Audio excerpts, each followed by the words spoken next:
Hi everyone. So I apologize for the informal background here. I'm on holiday, but I wanted to sit down with you guys and talk about the subject of abortion because I saw a post floating around on X saying that 28% of Gen Z has been aborted. So the generation born between 1997 and 2012, 28% of those children have never been born because they were killed in the womb. And now my stance on abortion is not one that is groundbreakingly new. It's not a new addition to the debate necessarily. But I think that some things deserve to be said over and over and over again, and in fact cannot be said often enough. And especially when it comes to abortion, which to me is such an unequivocal evil, we have to repeat these facts all the time because a lot of lies are being told about abortion. And they stick with a lot of people. I've noticed that all of my political career, but because before people come for me and say, oh, but you've become a Catholic a few years ago and you're a mom now, so of course now you're against abortion. Yes, I am against abortion, and yes, this has made it all more personal, becoming a mom and being a Catholic, but I've always had this stance. I've always opposed abortion, also before becoming those two things.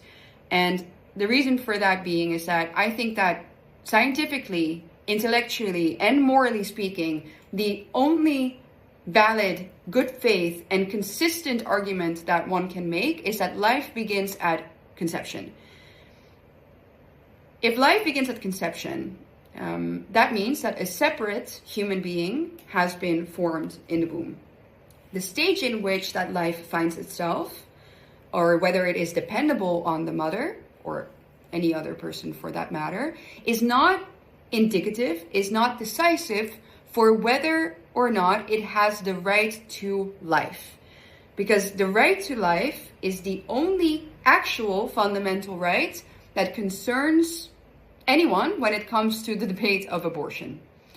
And it's the only right that is being violated over and over and over again when abortion is committed, because that child that lives inside that woman is denied and is robbed of its right to life because it already is alive. Once again, the stage in which it finds itself, whether it is 2 days old, 12 weeks old, whether it's in or outside of the womb, cannot be indicative of whether it has value and whether it has the right to life. A lot of people who are alive outside of the womb, whether they're young children or whether they're adults, people with disabilities or elderly, are dependent on others for their survival. It does not make their life worth less, and we never argue that we should just kill them. But for some reason, when it comes to that baby inside a mother's womb, we talk about it very easily. There are many lies being told about it, of course, that it's not alive, that it's just a clump of cells, because that makes the act of taking it away, of killing it, a lot more easy. Obviously, it's something that you then don't have to feel any guilt about.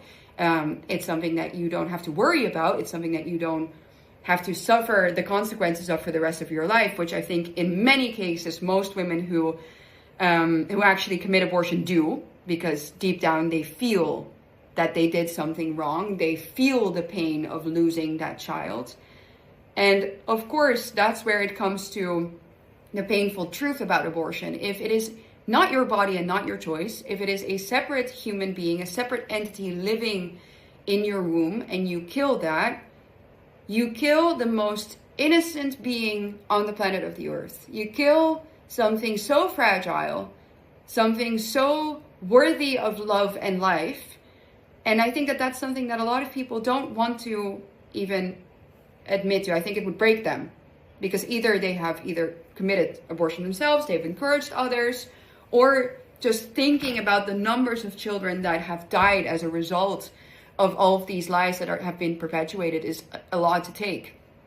But that doesn't mean that we shouldn't do that. It doesn't mean that it is any less true. Especially not because as long as we continue to perpetuate the lie that it's just a clump of cells and that your desire to not have to think about the consequences of sex, to not have to take precautions if you'd want to, because there are many ways, of course, in this modern day and age in which you can avoid conception. If even that is too much of a responsibility, or if I don't know, any reason that is trumpeted all the time as to why women should have the right to abort. If that is more important, and if that is not countered well, then this is going to continue at the rate in which it has been for all of these years, and that needs to stop. That needs to stop. And that's my view on this. It's we have to constantly keep countering the lie that abortion is a right. It's not a right. You can have the desire not to want to have a child, but it doesn't make it a right. It does not. You are killing a life. You are taking away somebody else's right. That unborn child's right to life.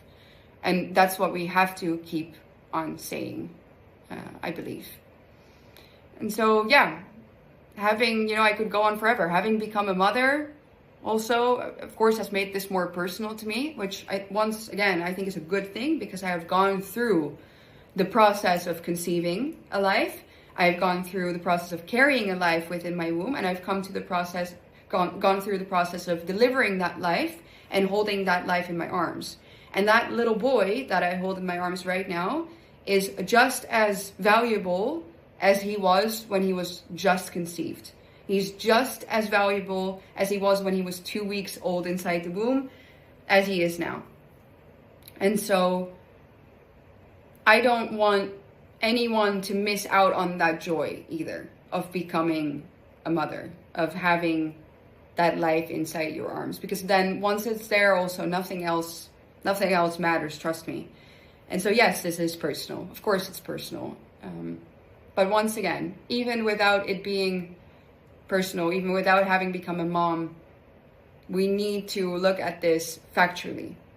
And so that means that you need to make a decision about where you stand, and that if you come to the conclusion, which once again is the only intellectually coherent conclusion, I believe, that a life starts at conception, and that there's another life that is worthy of protection, then abortion needs to end.